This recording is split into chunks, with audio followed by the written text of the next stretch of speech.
আসসালামু আলাইকুম দর্শক, আবারও নিয়ে আসলাম নতুন একটি ভিডিও। এখানে আমরা দেখতে পাচ্ছি অনেকগুলি ব্রয়লারের বাচ্চা, যেটাকে ফার্মের মুরগি বলে থাকি। দেখুন, এই বাচ্চার গ্রোথ এই পর্যন্ত আনতে আমার সময় লেগেছে প্রায় আজ 10 দিন। 10 দিনে দর্শক এই মুরগির সাইজ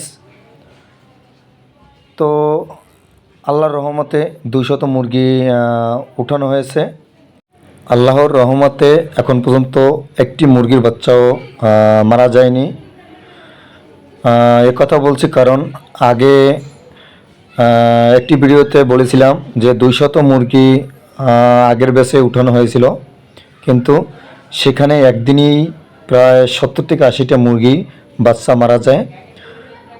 এটা আমাদের গাফিলতির কারণে, কারণ ব্রয়লার মুরগি পালতে হলে প্রত্যেকটি মালিকের সচেতনতাভাবে থাকতে হবে এবং এই সম্পর্কে পরিচর্যা এবং প্রশিক্ষণ থাকতে হবে, যাতে সুষ্ঠু সুন্দরভাবে মুরগিগুলো পালন করা যায়। কারণ এই মুরগিগুলো মূলত দেশি মুরগির বাচ্চার মতো নয়, এই মুরগিগুলো সম্পূর্ণ আলাদা। এইগুলো পালতে হলে অনেক প্রশিক্ষণের দরকার আছে, কারণ রীতিমতো ভিটামিন, ক্যালসিয়াম, তাছাড়া ভ্যাকসিন, তাছাড়া তাপ নিয়ন্ত্রণ, আসলে মূলত এই মুরগি বাচ্চাগুলো পালতে অনেকই পরিশ্রম দিতে হয়।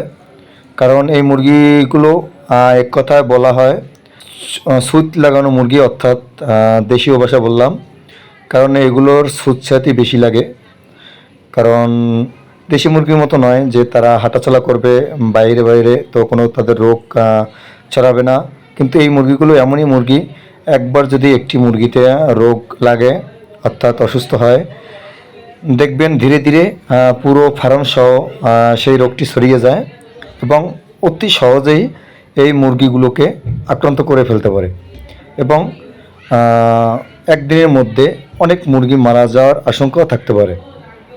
তো আমি বলবো, আপনারা যারাই এই ব্রয়লার মুরগি ফার্ম করেছেন অর্থাৎ লালন পালন করছেন, তো সকলকেই বলবো যে সঠিক প্রশিক্ষণ নিয়ে আপনারা এই মুরগি লালন পালন করতে আসবেন। কেননা এই মুরগিগুলোতে যেমন লাভের সংখ্যাও আছে, কিন্তু তেমনি লসের সংখ্যাও আছে। তাই আমি দর্শক ভাইদের উদ্দেশ্যে বলবো, যারাই এই পোলট্রি মুরগি লালন পালন করেন, তো আপনারা সবাই প্রশিক্ষণ নিয়ে বা একজন যারা জানে বা যারা কন্টিনিউভাবে মুরগি লালন পালন করে তাদের কাছেও প্রশিক্ষণ নিতে পারেন।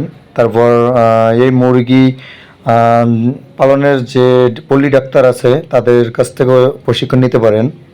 তাছাড়া যারা এই ব্রয়লার ফিডের দোকান আছে অর্থাৎ আদার বিক্রি করে কিংবা ওষুধ বিক্রি করে, তাদের কাছ থেকেও পরামর্শ নিতে পারবেন যে এই মুরগিগুলো কিভাবে লালন পালন করতে হয় এবং তাদেরকে ছোট অবস্থায় অনেক তাপ নিয়ন্ত্রণ করে রাখতে হয়। দর্শক, এই ভিডিওটি যদি ভালো লাগে আপনারা অবশ্যই চ্যানেলটি লাইক, সাবস্ক্রাইব করে পাশে থাকবেন পরবর্তী ভিডিওর জন্য।